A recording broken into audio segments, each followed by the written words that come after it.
We kijken namelijk naar een filmpje over Ben Elton. Ben Elton is in Nederland bekend als de schrijver van Blackadder en The Young Ones. In Engeland is hij veel bekender, schrijver van boeken en toneelstukken, als stand-up comedian. Zijn toneelstuk Gasping speelt al meer dan een jaar in Londen. En vanaf morgen in Arnhem bij het Theater van het Oosten onder de titel Lucht. Wij zochten Ben Elton op in Londen.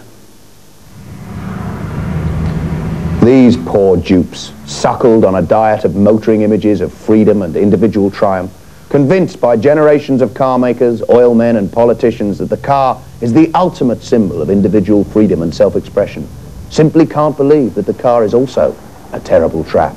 A trap which, far from confirming the individual's splendid isolation and independence, condemns the individual to a drone-like conformity of movement, or, as is increasingly the case, paralysis. Far from celebrating the freedom of the individual, more and more the private car is becoming the ultimate leveler, reducing us all to a dull conformity, identically frustrated, identically furious, identically stuck.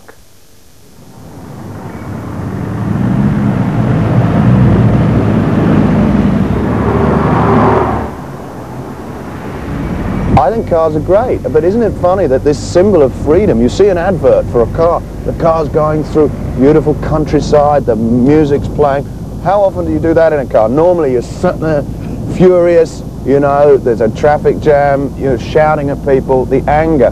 I'm not anti-car, I'm pro-public transport, you see. If we had better public transport, then we could all enjoy our cars more. But again, the idea of gridlock is just the drama of a paralysed city. I mean, traffic in London moves at the same speed it did in Victorian days when it was horse-drawn.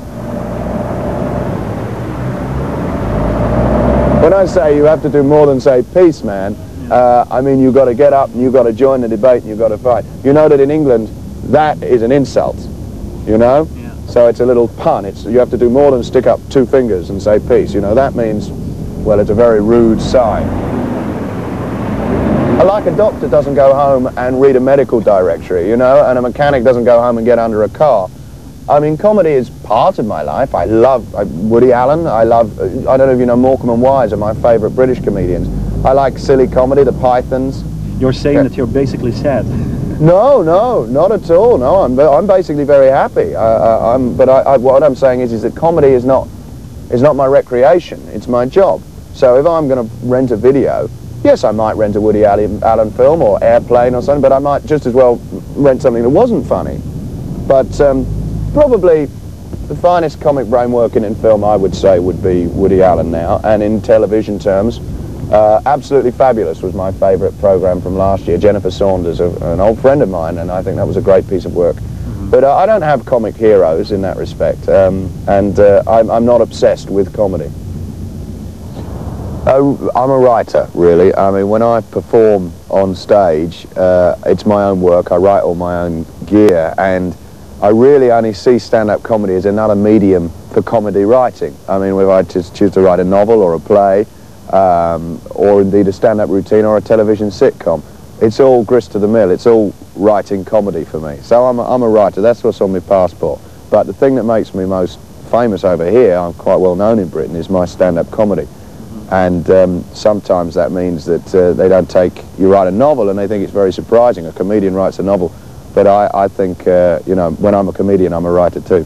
These are exciting times, you know? I mean, seriously exciting times. Brutal, fascistic societies collapsing everywhere. Romania has rejected its murderous government. Panama's brutal regime is over. I mean, pretty soon, Mike Gatting won't have anywhere left to play cricket, will he? I feel sorry for Mike. No. It's a semi-character. It's the closest to me. I mean, I am not as angry or as perturbed in real life as I seem to be on stage, because that's about presentation. You go, what is that about? A comic idea.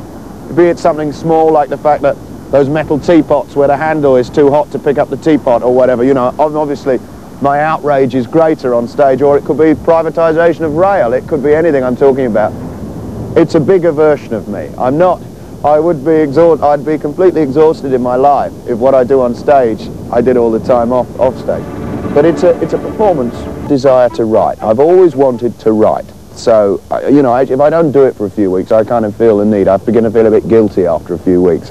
So then I think, what do I want to write? And I tend to think, what format do I want to work in? Is it time to go back on the road? It's been 4 years, so I want to write a new act. So, or it's been a while since a novel, I'll write a novel. So it seems strange, but I tend actually to start with the shape rather than the idea, and then I begin to cast around for an idea to fill that shape. But sometimes an idea's been in the back of my mind. Like I always wanted to write something about a paralysed city, which was what eventually became Gridlock. But I left it in the back of my mind for a long time, until I wanted to write a novel. So you sit down, really I think that kind of burst of inspiration is something that only happens when you're very young. I think the first couple of things you want to write when you're a teenager, like it's all, you want to write about love, you want to write about loneliness, all teenagers, they think they're the only people that have ever been unhappy or lonely or whatever, and it all comes out in some gruesome poetry. But I've been writing for many, many years now, and I tend to I tend to find that you have to search around for inspiration now. You have to sit down and you have to, you know, concentrate. You can't give up after an hour. You've got to sit there all day. It can be very boring. Laughter is the best reaction to my work because I've always loved comedy. But as I say, I think that comedy doesn't always have to be about nothing, about lightness. It can have a theme and is often a funnier thing. I mean, if you take a great piece of work like Dr. Strangelove, you know, the anti-war film, extraordinarily important theme, the bomb, but incredibly funny Peter Sellers movie, you know.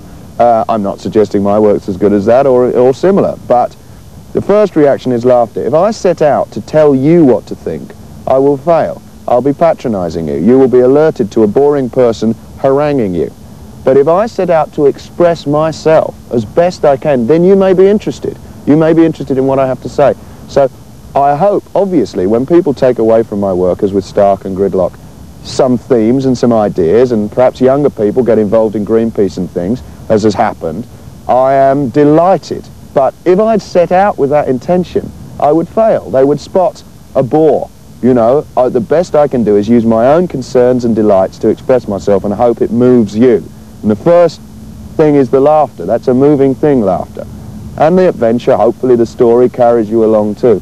But if the ideas and the question marks, the debate side of it, the polemic or whatever, is noticeable, then it's a failure. You can only use the debate side to inspire the art. Otherwise, be a politician and bore people professionally.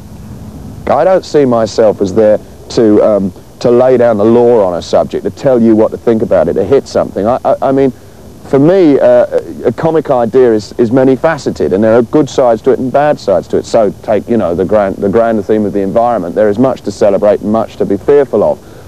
Cars, there is much that's good about them. They provide freedom. You know, you tell any mum coming home from shopping with 4 kids that a car's a bad thing, she won't agree. But also there's a bad side to it. There's the gridlock, and that's why I love public transport. But what I'm saying is that there is no subject, I mean, which cannot spark comedy. Bad ones, because I'm not a journalist. I don't report.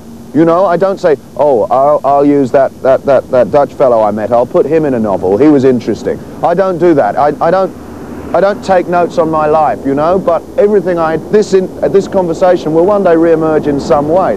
So yes, there's a little bit of me in my characters, but I hope I'm not like any of the characters in the young ones too much, you know. When I was a student, I was pretty messy and scummy, and, you know, I don't know how often you washed your socks when you were a student, you know, so yes, there's some of me, but I'm not a journalist. I don't think comedy is about like, oh, I'll use that. I'll serious and funny and put them together. You'll get seriously funny, and that's what I aim to do.